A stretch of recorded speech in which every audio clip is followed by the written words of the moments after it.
Today we're going to talk about manifesting. Manifesting is something we all want to do, have the perfect life, have a wonderful family, great friends, wealth, beautiful cars, fantastic vacations. The problem is when we're looking at all these future things and we're looking at other people that do all this posting on Facebook, all their fantastic vacations, all their fun, we feel depressed, we feel left out, we feel like we're falling short.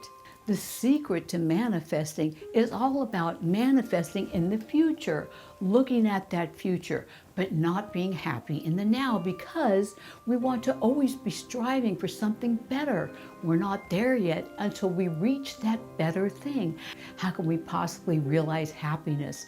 How can we possibly realize fulfillment, the joy and bliss? We can only realize that in the present.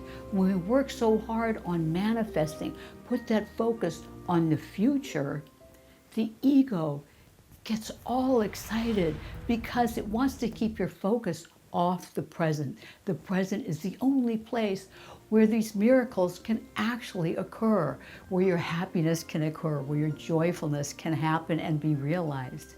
When we look at the past wrongs, past issues, or past fun that we feel like we don't have anymore, we're living in a dream because the past is gone. It's not here anymore.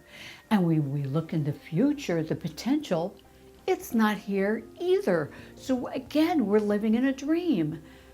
The Course in Miracles says that God's will and yours are the same. And God has given you everything to be happy. The Course in Miracles tells us that the Holy Spirit is working with us every moment, every day to bring to us exactly what we need to learn and grow and to be fulfilled. The Holy Spirit is bringing everything we need to bring us back to God.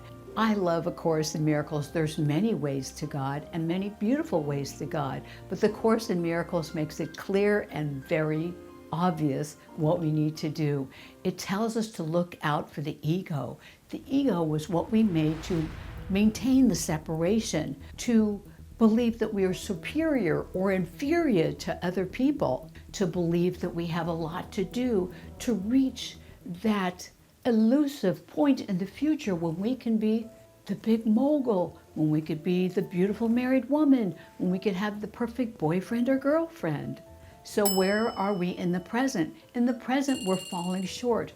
We're sad. We feel like we have to strive. And what happens when we get there? One thing we all know for a fact is the ego then throws up more pictures. It grips you with dissatisfaction, and it's not enough. That money, that monthly income we were searching for, we were grasping for is not enough. That triathlon we want to exceed at is not enough. We have to do more. We have to be better. We have to get more and more awards or accolades. When the miracle can truly only occur in the present. The present is where your peace is, where your love is, where your joy is. That's why we all need to meditate every day to grow that connection. The world is filled with loving, beautiful people and creatures, but we can't see that if we're continually comparing ourselves, if we're looking at them as superior or inferior. The Course tells us that we're actually all equal, that we're made with all power, all love, and all joy, just as God made us in the first place. When we learn to recognize the ego's tricks, it giving us wanting, the desire, that striving to work toward the future that we're not good enough right now. We've actually lost the secret to manifesting. What matters most is the joy, happiness, and peace you feel in the moment, the happiness you feel in what you have now, in exactly what you have now at this very moment, because realizing and manifesting right now exactly what the Holy Spirit has brought to you to learn. This is a life where we have come to learn, to grow, and the Holy Spirit uses every moment of every day to bring us more lessons, to return to love and to return to that joy. If I believe that great wealth, and health are my key to happiness, I'll never be there. How do you maintain perfect health all the time? How do you maintain perfect wealth all the time without fearing you're losing it? That's the ego's ploy again, to have us be stressed out and worry about how we could lose our health, how we could fall sick, about COVID, about some other disease coming out.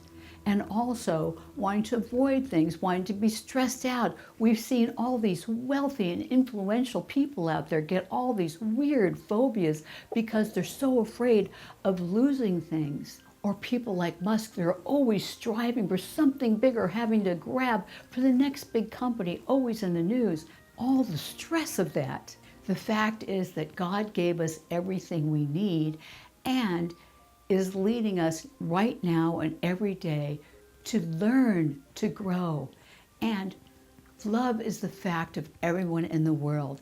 If we look past the ego talking in them, if we drop the judgment of them, then we can see the beauty in them. And when we look past that judgment, we then lift up our own vibration. We're able to release our own joy and love, and it's shocking how it lifts other people up to the realization of that perfect spirit in them as well. You'll see your life transform. The fact is that your mind, your spiritual mind, is manifesting everything that's in your life. So if you look at your life, you look at the circumstances in your life, you can see what you're putting out there. So work on your own mental to be able to perceive more joy and happiness in the present moment. Give up the stress, push away that ego. There's one thing guaranteed: the ego will constantly be bringing items to you to worry about, things to you to obsess over, goals to you to want, so you can be focused on the past or the future that's not here and doesn't exist. So you're not living your life. The ego wants you to not find happiness, not find health and wealth in what you have today. Today is the only place you can find happiness. Anytime the ego brings those issues to us, those fantasies over what we want our life to be in the future, that we'd be much happier in the future, that we'd finally feel good about ourselves, that we'd finally feel fulfilled, step back and laugh at the ego, because you in reality have everything you need right now. Look for ways to have gratitude, love, and joy. If you're sick, you have cancer or illness, realize that health is your identity and you're not the body. You are this perfect, healthy, joyous spirit. And listen and let the spirit lead you. Let yourself to be guided to the best way to heal. The same thing with circumstances. If you feel poor, you feel lacking in finances, sit and listen, sit and meditate. Instead of obsessing over things that are going to make you sick and ill and frightened and mad and angry, again, instead, sit and meditate, listen to that guidance, because I know, I've found it. When I've been able to meditate on thy will be done, I don't know the future, but guess who does? God knows the future. The Holy Spirit knows the future, and they can guide us. They guide us unerringly, and I've had a future come about that I could not even conceive of when I finally let go of obsessing over the future, and I just said, thy will be done. My life flowered, love flowered. I had money brought to me that's enough for me to be comfortable with. Friends flowered in my life because they feel the joy emanating from you, and joy, wealth, and abundance come to you just because of who and what you are, that perfect child of God.